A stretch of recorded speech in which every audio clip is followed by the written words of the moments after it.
بسم الله الرحمن الرحيم.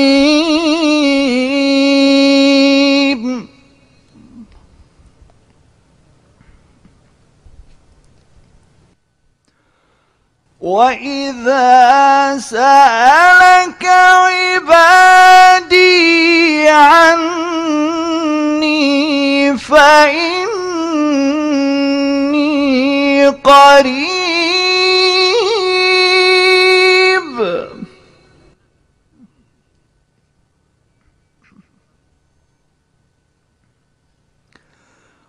أجيب دعوة الداع إذا دعان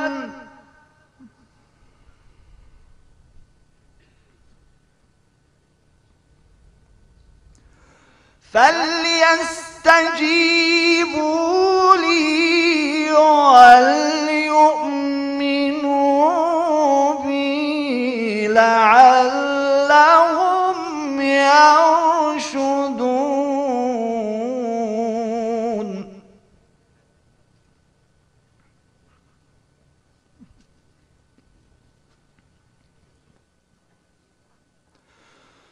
وإذا سألك عبادي عني فإني قريب أجيب دعوة الداع إذا دعان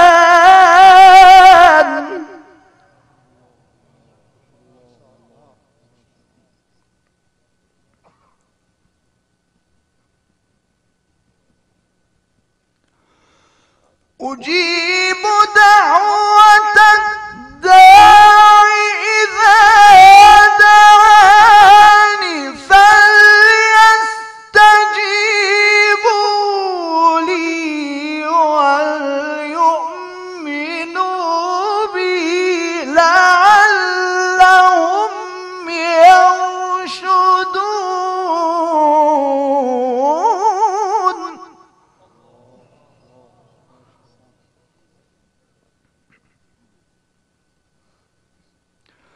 الله أكبر.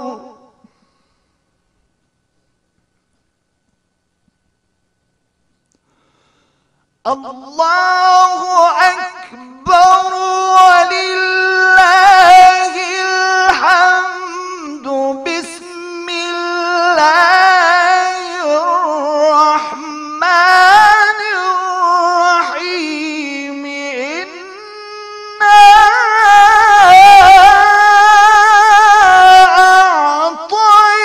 أعطيناك الكوثر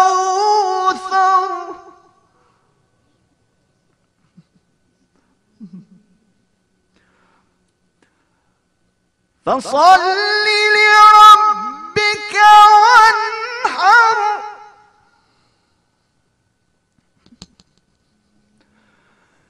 إنا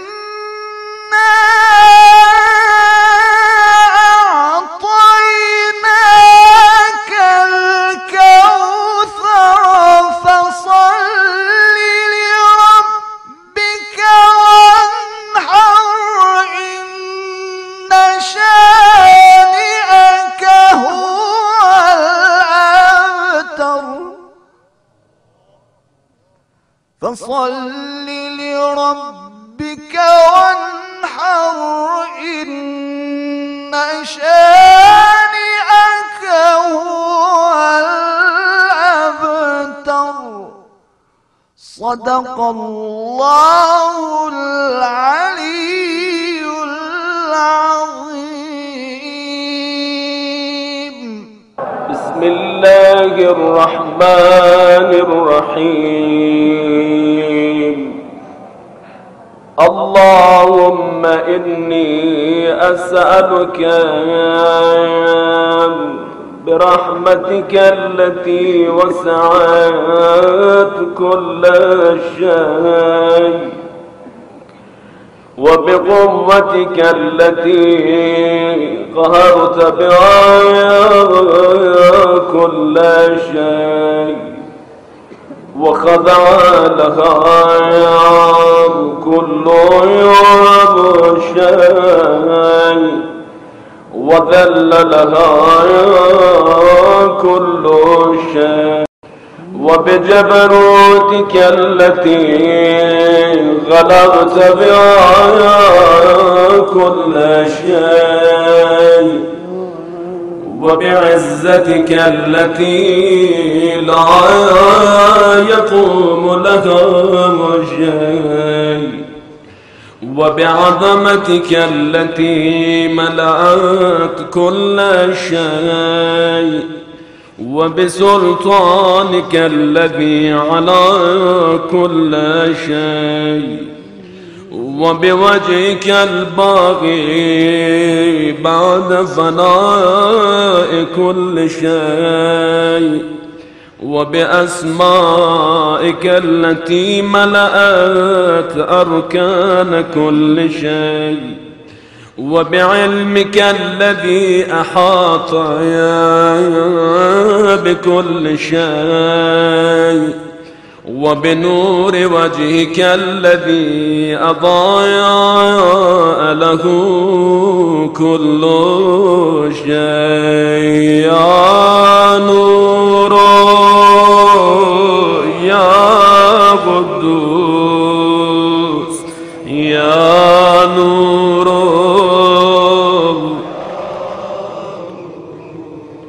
يا نور يا قدوس يا نور يا أول الأولين ويا آخر الآخرين اللهم اغفر لي الذنوب التي تهتك العصام اللهم اغفر لي الذنوب التي تنزل النقايب اللهم اغفر لي الذنوب التي تغير النعم اللهم اغفر لي الذنوب التي تحبس الدعاء اللهم اغفر لي الذنوب التي تنزل البلاء اللهم اغفر لي كل ذنب أذنبته وكل خطيئة أخطأتها اللهم إني أتقرب إليك بذكرك وأستشفع بك إلى نفسي وأسألك بجودك أن تدنيني من قربك وأن توزعني شكرك وأن تلهمني ذكرك اللهم إني أسألك سؤالا خاضع متذلل خاشع أن تسامحني وترحمني وتجعلني بقسمك راضيا قانعا وفي جميع الأحوال متواضعا اللهم وأسألك سؤالا من اشتدت فاقته وأنزل بك عند الشدائد حاجة وعظم فيما عندك رغبته اللهم عظم سلطانك وعلى مكانك وخفي مكرك وظهر أمرك وغلب قهرك وجرت قدرتك ولا يمكن الفرار من حكومتك اللهم لا أجد لذنوبي غافرا ولا لقبائحي ساترا ولا لشيء من عملي القبيح بالحسن مبذلا غيرك. لا إله إلا أنت سبحانك وبحمدك ظلمت نفسي ظلمت.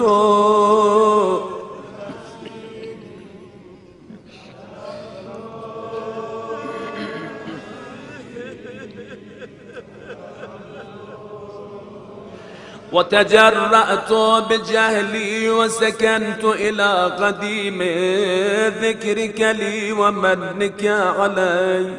اللهم مولاي كم من قبيح سترت وكم من فادح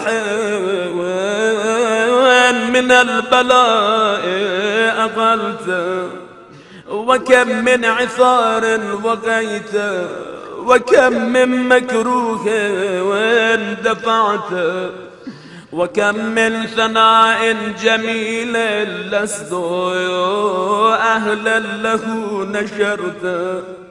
اللهم عظم بلائي وأفرت بي سوء حالي وقصرت بي أعمالي وقعدت بي أغلالي وحبسني عن نفعي بعد أملي وخدعتني الدنيا بغرورها ونفسي بجنايتها ومثالي يا سيدي. فأسألك بعزتك ألا يحجب عنك دعائي سوء عملي وفعالي ولا تفضحني بخفي ما اطلعت علي من سري ولا تعاجلني بالعقوبة على ما أمرته في خلواتي من سوء فعلي وإساءتي ودوام تفريطي وجهالتي وكثرة شهواتي وغفلتي. وكن اللهم بعزتك لي في كل الأحوال رؤوفا وعلي في جميع الأمور عطوفا. إلهي وربي من لي غيره أسألك كشف ذري والنذر في أمري. إلهي ومولاي أجريت علي حكما اتبعت فيه هوى نفسي ولم أحترز فيه من تزيين عدوي فغرني بما أهوايا وأسأده على ذلك القضايا فتجاوزت بما جرى علي من ذلك بعد حدوده وخالفت بعض أوامرك فلك الحجة علي في جميع ذلك ولا حجة لي فيما جرى علي فيه قضاء وألزمني حكمك وبلاؤك وقد أتيت يا إلهي بعد تقصيري وإسرافي على نفسي معتذرا نادما منكسرا مستقيلا مستغفرا منيبا مقرا مذعنا معترفا لا أجد مفرا مما كان مني ولا يا مفزعا أتوجه إليه في أمري غير قبولك عذري وإدخالك إياي في ساعة من رحمتك. اللهم فاقبل عذري وارحم شدة ضري وفكني من شد وثاقي. يا رب ارحم ضعفي وبدني. يا رب ارحم يا رب ارحم ضعفي ورقة جلدي ودقة عظمي. يا من بدأ خلقي وذكري وتربيتي وبري وتغذيتي، هبني لابتداء كرمك وصالف برك بي. يا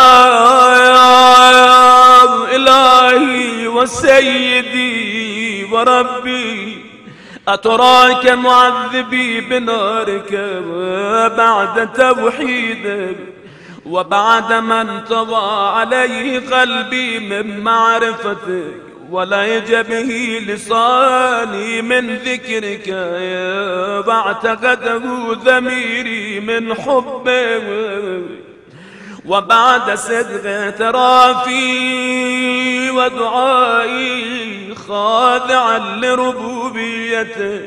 هيهات أنت أكرم من أن تضيء من ربيت أو تبعد من أدليت أو تشرد من آويت أو تسلم إلى البلاء من كفيته ورحمته. وليت شعري يا سيدي وإلهي ومولاي، أتسلط النار على وجوه خرت لعظمتك ساجدة وعلى ألسن نطقت بتوحيدك صادقة وبشكرك مادحة وعلى قلوب اعترفت بإلهيتك محققة وعلى ضمائر حوت من العلم بك حتى صارت خاشئا وعلى جوارح سعت إلى أوطان تعبدك طائئة وأشارت باستغفارك مذعنة. ما هكذا الظن بك ولا أخبرنا بفضلك يا كريم يا رب يا كريم.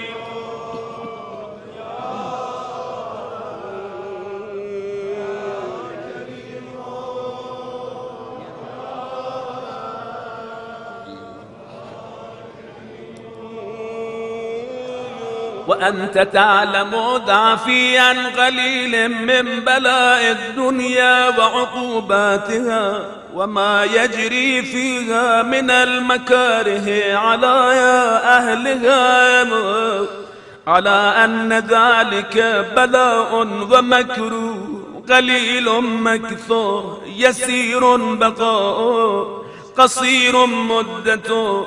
فكيف احتمالي لبلاء الآخرة وجليل وقوع المكاره فيها وهو بلاء تطول مدته ويدوم مقامه ولا يخفف عن أهله لأنه لا يكون إلا عن غضبك وانتقامك وسخطك. وهذا ما لا يا تقوم له السماوات والأرض. يا سيدي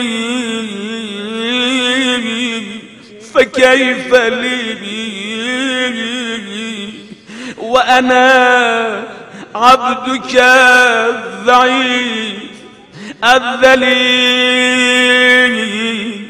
الحقير المسكين المزدكي. يا إلهي وربي وسيدي ومولاي، لأي الأمور إليك أشكو، ولما منها أضج وأبكي، لأليم العذاب وشدته أم لطول البلاء ومدته. فلئن صيرتني للعقوبات مع أعدائي، وجمعت بيني وبين أهل بلائي، وفرغت بيني وبين أحبائك وأوليائك، فهبني يا إلهي وسيدي ومولاي وربي. صبرت على عذابك فكيف أصبر على فراقك. وهبني يا إلهي، صبرت على حر نارك فكيف أصبر عن النظر إلى كرامتك. أم كيف أسكن في النار ورجائي عفوك. فبعزتك يا سيدي ومولاي أقسم صادقا، لئن تركتني ناطقا لأضجن إليك بين أهلها يا دجيج العاملين، ولأصرخن إليك صراخ المستزرخين، ولأبكين عليك بكاء الفاقدين، ولأنادينك أين كنت يا ولي المؤمنين، يا غاية آمال عارفين، يا غياث المستغيثين، يا غياث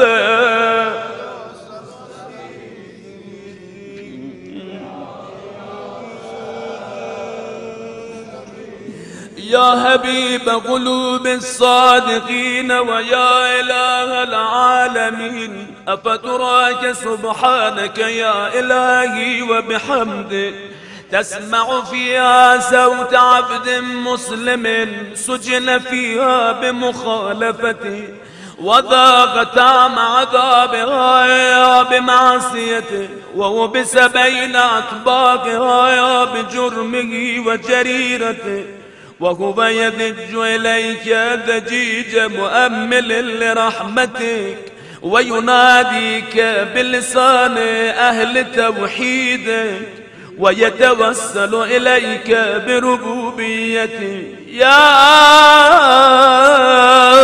مولاي، فكيف يبقى في العذاب وهو يرجو ما سلف من حلمك؟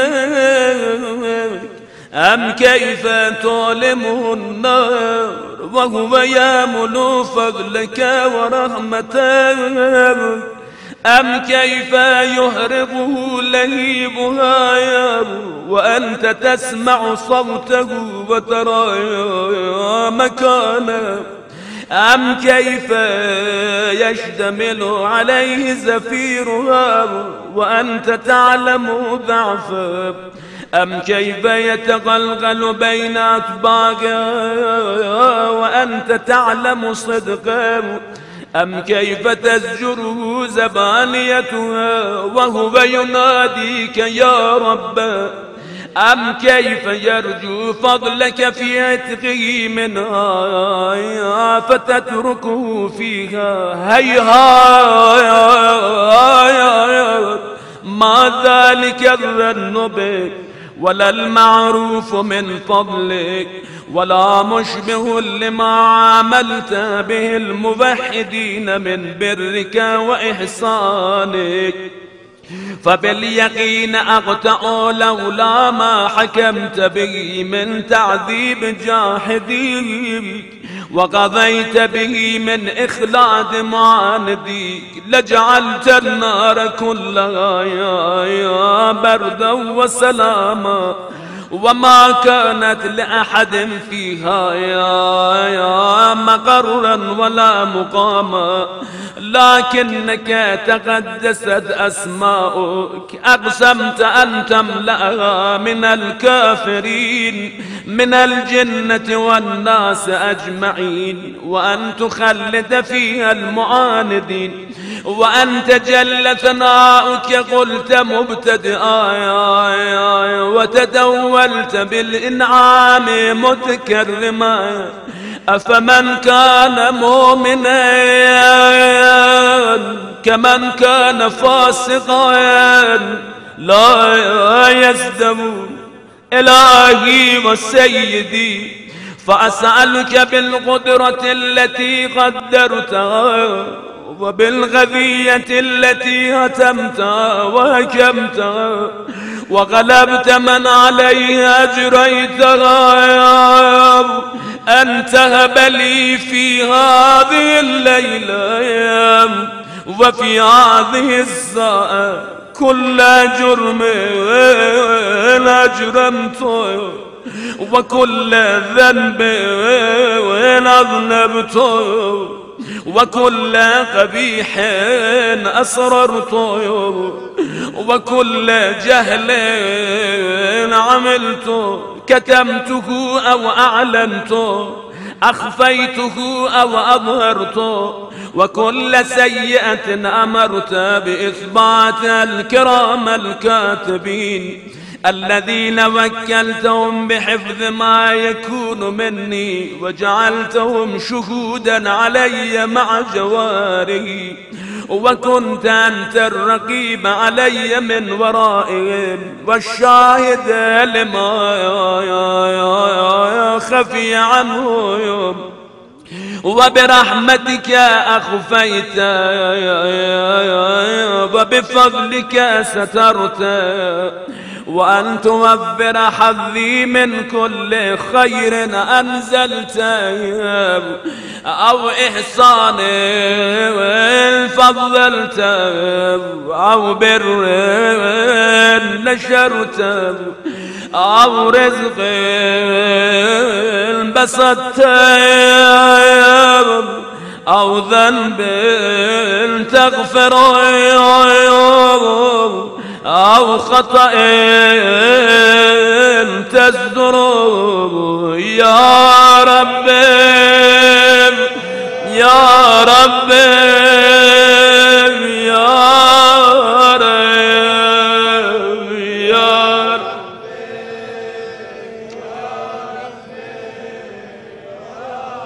يا إلهي وسيدي ومولاي ومالك رزقي،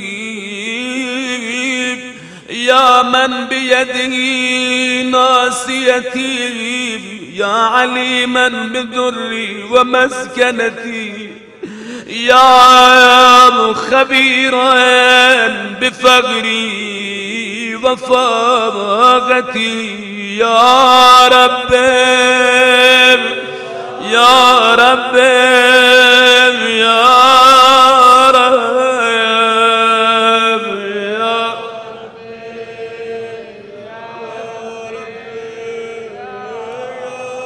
أسألك بحقك وقدسك وأعظم صفاتك وأسمائك أن تجعل أوقاتي من الليل والنهار بذكرك معمورا، وبخدمتك موصولا، وأعمالي عندك مقبولا، حتى تكون أعمالي وأورادي كلها وردا واحدا، وحالي في خدمتك سرمدا يا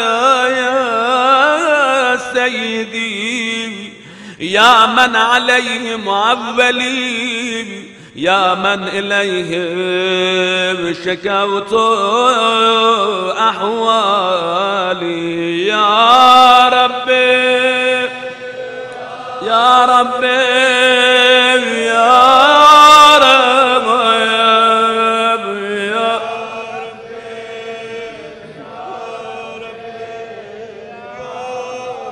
قو على خدمتك جوارحي واشدد على العزيمة جوانحي وهب لي الجد في خشيتك والدوام في الاتصال بخدمتك حتى أسرح إليك في ميادين السابقين وأسرع إليك في البارزين وأشتاق إلى قربك في المشتاقين وأدنو منك دنو المخلصين وأخافك مخافة الموقنين وأجتمع في جوارك مع المؤمنين اللهم ومن أرادني بسوء فأرده ومن كادني فكده واجعل لي من أحسن عبيدك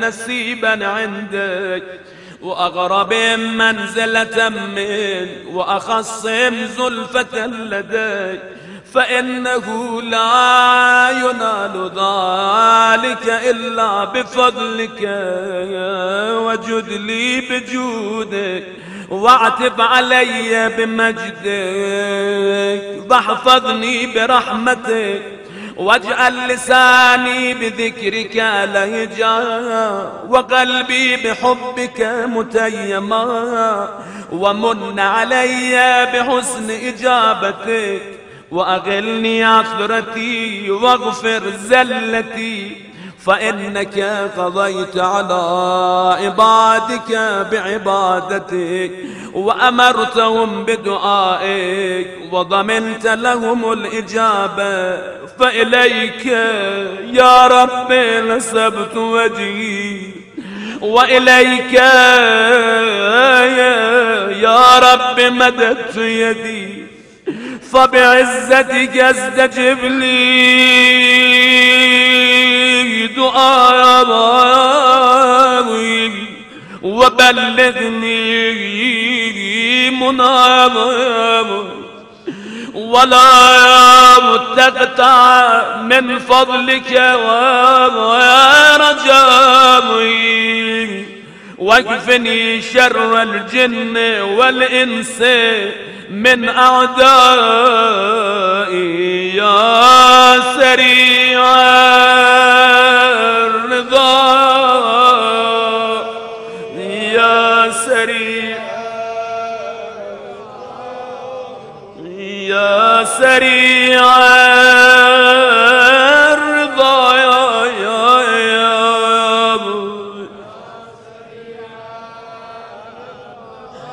اغفر لمن لا يملك إلا الدعاء فإنك فعال لما يتشاء يا من اسمه دواء وذكره شفاء يا من اسمه دواء وذكره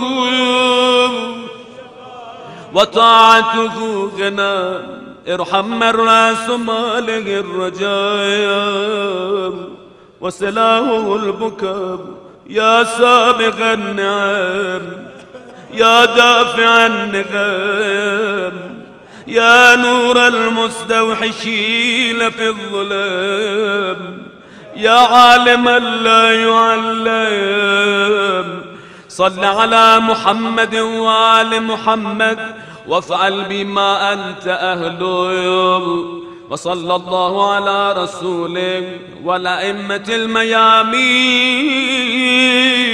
من آله وسلم تسليما كثيرا. اللهم صل على محمد وآل محمد. بسم الله الرحمن الرحيم.